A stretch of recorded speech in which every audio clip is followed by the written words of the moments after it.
Mi compañero de tantos años en este programa está enfermo. Pero a rey puesto, a rey muerto, reina puesta. Y estamos ahora con Paulina Astroza, directora del programa de estudios europeos de la Universidad de Concepción. Paulina, ¿cómo estás? Buenas noches, Fernando. Un gusto saludarte y ojalá que Roberto esté No, Raúl, bien, sí, Raúl esté Raúl bien. ya va a estar bien, ya va a estar bien, no te preocupes. Pero está medio delicado. Queríamos conversar contigo de un par de cosas y sobre todo, ya que empiezan a haber informaciones, Paulina, crecientemente hoy día hubo 3 o 4 estados en Estados Unidos que hicieron el conteo de nuevo y dieron nuevamente ganador a Joe Biden. Por lo tanto, se está acercando de alguna manera las fechas y el momento en que en algún instante el presidente Trump o va a reconocer o va a tener que salir nomás. Pero al mismo tiempo, estas cosas producen efectos en el ámbito internacional y particularmente queríamos ver, dadas las relaciones que terminó teniendo Donald Trump con Europa, cuál era la recepción que le espera a Joe Biden desde ese continente, desde Europa. Depende de quién estamos preguntando en Europa, porque evidentemente Europa, así como un todo, no existe. Es claro que las instituciones europeas, cuando estamos hablando de la Unión Europea, aquel día sábado cuando AP da por ya ganador a John Biden con más de 270 grandes electores, rápidamente las principales autoridades de las instituciones europeas tuitearon inmediatamente felicitando a Biden, como si estuviera ya casi listo el tweet, que estaban esperando solo el momento de poder felicitarlo. Algunos países de la Unión Europea se han resistido más. Uno de ellos fue justamente Eslovenia, que el primer ministro, que a todo esto Melania Trump es de esa nacionalidad, dijo que iba a esperar hasta el final. Pero la verdad es que rápidamente los líderes de la Unión Europea empezaron a felicitar a John Biden, al que le costó un poco más porque evidentemente le va a cambiar mucho el panorama y de hecho lo va a presionar ahora mismo en las negociaciones del Brexit, es a Boris Johnson, a quien el triunfo no le viene bien. Él había puesto sus fichas precisamente en Donald Trump y quería empezar incluso le habían prometido una negociación del Tratado de Libre Comercio con los Estados Unidos. Y eso ya no es así y evidentemente deja en mala posición a Johnson en este sentido. Pero en general, la recepción, evidentemente, en Europa es de alivio. Creo que muchos no habrían soportado 4 años más de una tensión entre la Unión Europea y los Estados Unidos, como ha sido este periodo. Y la tradición dice que el presidente electo, cuando llama a sus socios o aliados europeos, al primero que llama siempre es al o la primera ministra del Reino Unido. Sin embargo, este año, desde el comando de Biden, dijeron que habían llamado a Boris Johnson, a Angela Merkel, Emmanuel Macron y Michael Martin, que es el primer ministro de Irlanda, porque Biden tiene orígenes justamente irlandeses, pero en el comunicado aparecen por orden alfabético los países, por lo tanto no se sabe realmente si llamó primero a Johnson y se especula que llamó primero a Merkel y a Macron, por lo tanto le está dando un mayor realce a su relación con la Unión Europea más que con el Reino Unido. Entonces, estas son cosas ya señales que desde el comando de Biden se están dando a sus aliados, a quienes Trump trató bastante mal, en especial a Angela Merkel, durante este periodo. Ahora, desde el punto de vista de las cosas que han pasado durante la presidencia de Donald Trump, me estoy refiriendo a, por ejemplo, su retiro del Pacto de París, por ejemplo, su queja bien y permanente de que la OTAN no podía estar dependiendo todo el tiempo del dinero de Estados Unidos y que de alguna manera tendría que arreglársela a los europeos por su lado en un montón de cosas de ese tipo. Todo eso está contemplado en el proyecto o en el programa de Joe Biden de que de alguna manera se retraiga, porque entiendo que Biden dijo en algún momento dado una de las primeras cosas que voy a hacer es volver a firmar el Acuerdo de París. Pero ¿qué tanto de todo eso puede volver a armarse después del desarme que ha habido? Dependen los temas. Yo creo que en esto sí va a haber un cambio de tono en las relaciones, eso es evidente, pero dependiendo de los temas vamos a tener que ir observando qué tan rápido va a ser.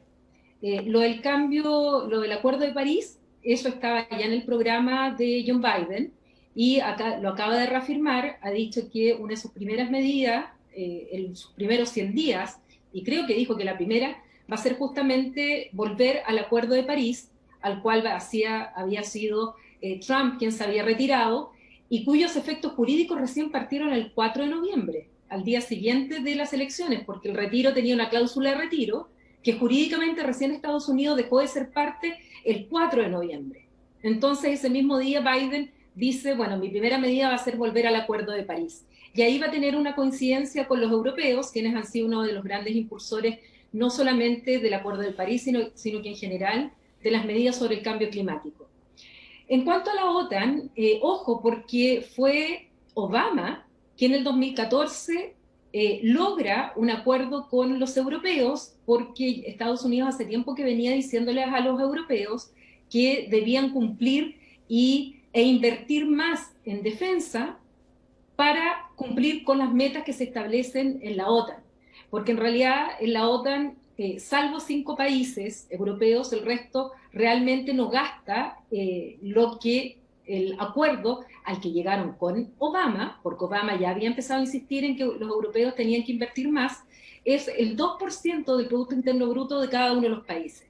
Los países no es que paguen cuotas a la OTAN, sino que el compromiso es gastar por lo menos el 2% del Producto Interno Bruto en defensa, cosa que la OTAN tenga, por lo tanto, repartirse más los costos de la defensa del Tratado del Atlántico Norte. Y en ese sentido yo creo que Biden va a cambiar el tono, evidentemente no va a ser tan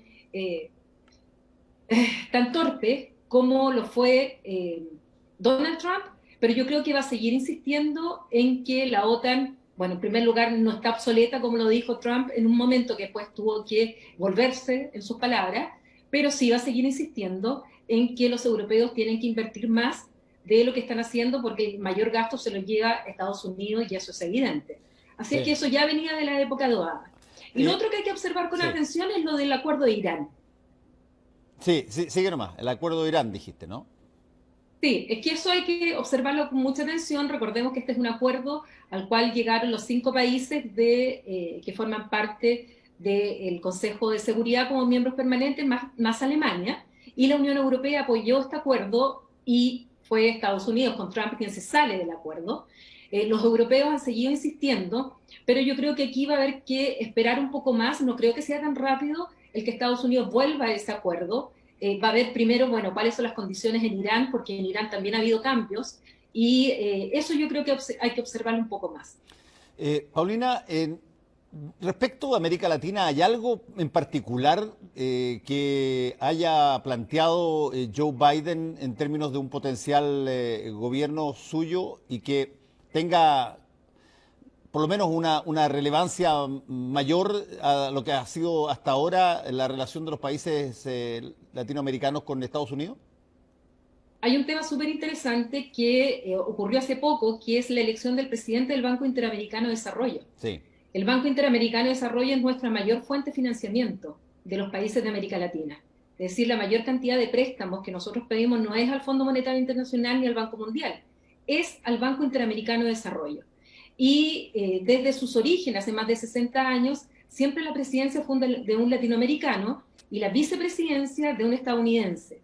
Y eso Trump lo rompió presentando su candidato, que es un cubano estadounidense, que es Mauricio Claver Carón, que es de la línea bastante dura, era el asesor para el hemisferio occidental en seguridad de Trump, muy anticastrista, con el tema también de Venezuela, muy duro con Maduro, y bueno, presentó esta candidatura rompiendo la tradición.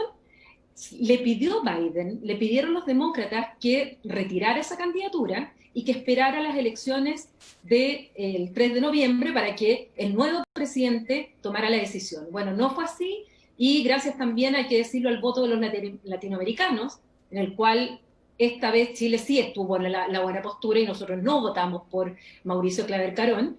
Bueno, de todas maneras fue elegido, entonces ahora nos encontramos con un presidente del Banco Interamericano que no cuenta con el apoyo de los demócratas, que no cuenta con el apoyo de Biden y que está nombrado por 5 años, y una de las medidas importantes es la recapitalización del banco.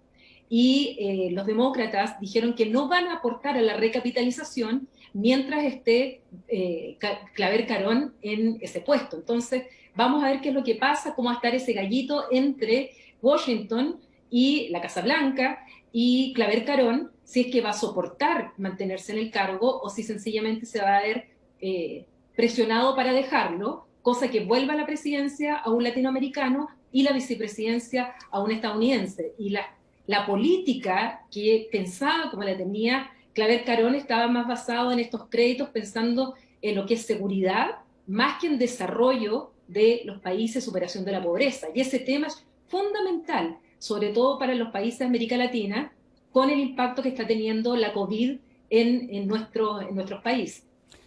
Por último, me queda muy poco rato, pero quiero igual, porque sé que tú sabes mucho del personaje, decir algo respecto de los 15 años de Angela Merkel, porque ahora que hasta personas de un signo político bastante diverso alaban la socialdemocracia europea, digamos, y Angela Merkel lleva 15 años dirigiendo Alemania. ¿Qué se puede decir de eso? Porque hay hoy día un gran énfasis en lo que está haciendo la primera ministra de Nueva Zelanda, que es notable, y lo que han salido otras figuras. Pero aquí ha habido una cosa constante durante 15 años para un país tremendamente poderoso y desarrollado como Alemania. Y Angela Merkel, yo tengo la impresión que ya grabó y esculpió su paso por la historia hace rato. ¿Cómo lo podrías tú categorizar esa situación? A ver, Angela Merkel va a quedar en la historia absolutamente de Alemania. Ella, el 2021, va a igualar el tiempo que estuvo Helmut Kohl y Konrad Adenauer en el poder. Por lo tanto, estamos hablando de una primera ministra que pasó por muchas crisis, por la crisis del euro, por la crisis migratoria, por la pandemia, por crisis interna de su país, por crisis en su partido político, con sus aliados, y donde además estuvo en duda incluso hasta hace muy poco tiempo que la coalición que forma con los socialdemócratas siguiera en pie, porque las últimas elecciones regionales y locales estaba perdiendo su partido. Sin embargo, la buena gestión de la pandemia a ella le cambió absolutamente el panorama. Hoy día tiene, entre algunas encuestas le dan un 75% y hay otras hasta el 86% de aprobación interna a Angela Merkel en 15 años. Entonces, la verdad es que ella ha tenido una evolución con altos y bajos, pero que está terminando su quinto mandato ya, en el cual ella ha dicho que no va a seguir después del 2021 y que, por lo tanto, está liderando de nuevo a la Unión Europea en esta salida de la pandemia, en esta salida del impacto de la pandemia, y sobre todo ha sido muy valorada por la estabilidad que le ha dado a Alemania, pero junto a Alemania también a la Unión Europea, siendo Alemania la más poderosa, y está evidentemente de nuevo siendo la Angela Merkel que durante los periodos de crisis los ha enfrentado, pero esta vez con buenos réditos, porque fue muy cuestionada la crisis del euro, fue muy cuestionada y con un costo político muy alto en la gestión de los migrantes, pero sin embargo en la pandemia, siendo científica como es, apoyándose en la ciencia, apoyándose en los expertos, dialogando con los estados federados, ha logrado mantener bastante controlado esta pandemia, y por eso que está teniendo los réditos políticos que hoy día se le reconocen. Ella ha dicho ya que nos sigue otro periodo, ¿verdad? Sí, dijo que no. Lamentable, otra de las cosas que se le critican es que ella tampoco ha dejado claramente quién va a ser su sucesor o sucesora. Ella apostó primero por su ex ministra de Defensa, sin embargo, duró muy poco en la Secretaría de la democracia cristiana alemana, cargo que había dejado Angela Merkel, y con eso ya perdió toda chance, y hoy día hay dudas respecto a quién realmente tiene un liderazgo dentro de la CDU como para poder seguir con, digamos, con el mandato de Merkel, pero ella no dejó abierto ese camino, no tuvo realmente un tiraje a la chimenea, y es una de las cosas que se le critican, de no haber dejado a alguien claramente en su lugar para sucederla. Y eso, bueno, va a ver que hay varios que están internamente en competencia, tanto dentro de su partido como de los socios en Baviera, y eso también ha tensionado al partido. Paulina Astroza, muchas gracias por este contacto con Última Mirada. Que te vaya muy bien, cuídate. Gracias a ti, Fernando, un Chao. gusto. Hacemos una pequeña pausa y volvemos.